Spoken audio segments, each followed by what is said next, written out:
Ready? Start. Mr. Speaker, sir, you have been pleased to say many generous things about the members of this House, and to my great embarrassment about me, I should like to offer you my grateful thanks, and I am sure I speak on behalf of the House also when I offer you their thanks for your kind words.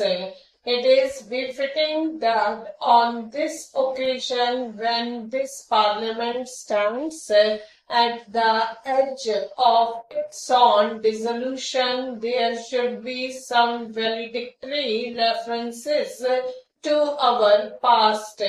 Since you have been good enough to make a reference to the work of this Parliament, I am taking the liberty of also saying a few words. We have gone through during these 5 years a tremendous amount of work, and as you have said, the speeches have covered I do not know how many millions of pages. Questions have also been asked, and altogether a vast quantity of paper has been consumed.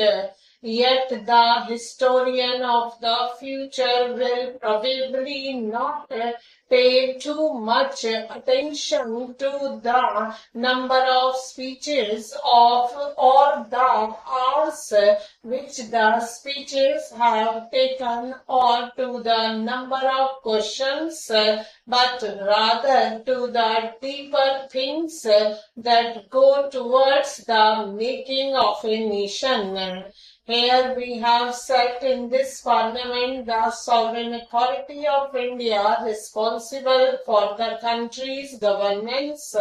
Surely there can be no higher responsibility or greater privilege than to be a member of this sovereign body, which is responsible for the fate of the vast number of human beings who live in this country. All of us, if not always, at any rate from time to time, you must have felt this high sense of responsibility and destiny to which we had been called.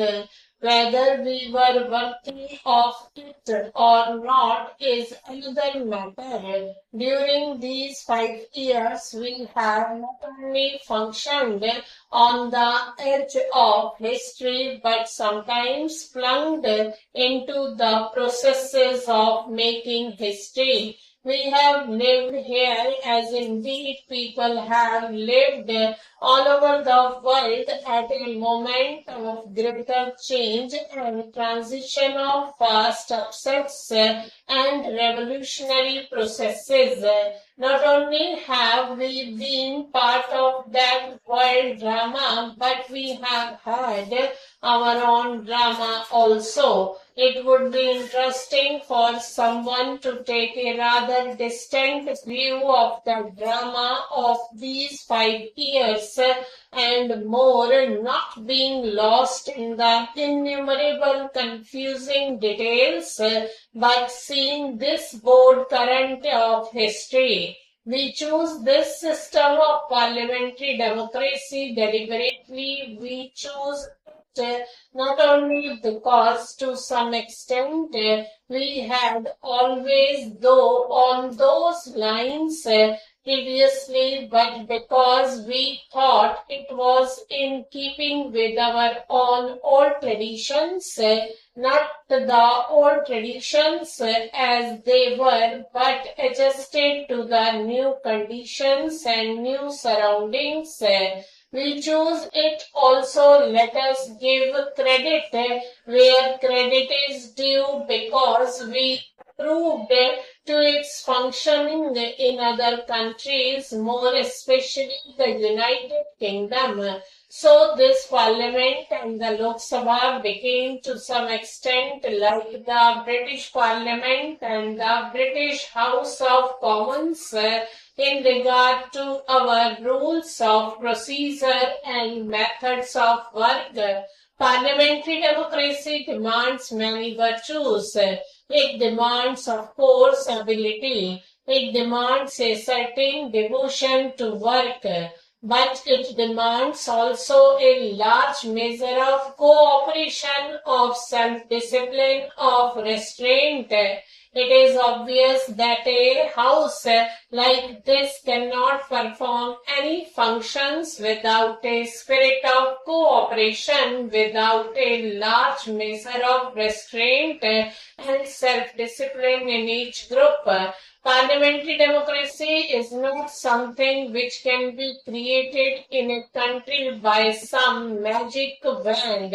We know very well that there are not many countries in the world where it functions successfully. I think it may be said without any partiality that it has functioned with a very large measure of success in this country. Why? No, so much because we, the members of this house, are exemplars of wisdom, but I think because of the background in our country and because our people have the spirit of democracy in them. We have to remember what parliamentary democracy means more so in this time of change and ferment than in ordinary times. Even when the old order is good, it has to yield place to a new one, lest one good custom should corrupt the world. Change there must be, change there has to be, particularly in a country like India, which was more or less changeless for a long time, changeless not only because the dynamic aspect of the country was limited, restricted and confined by foreign domination, but also because we had fallen into ruts of our own making in our minds, in our social framework and the rest. So we had to take our souls out from both from the ruts and from the disabilities and restrictions caused by alien rule. We have to make rapid changes in order to catch up. But while change is necessary, there is another quality that is also necessary, a measure of continuity. There has always to be a balancing of change and continuity in our democratic way of life. Stop.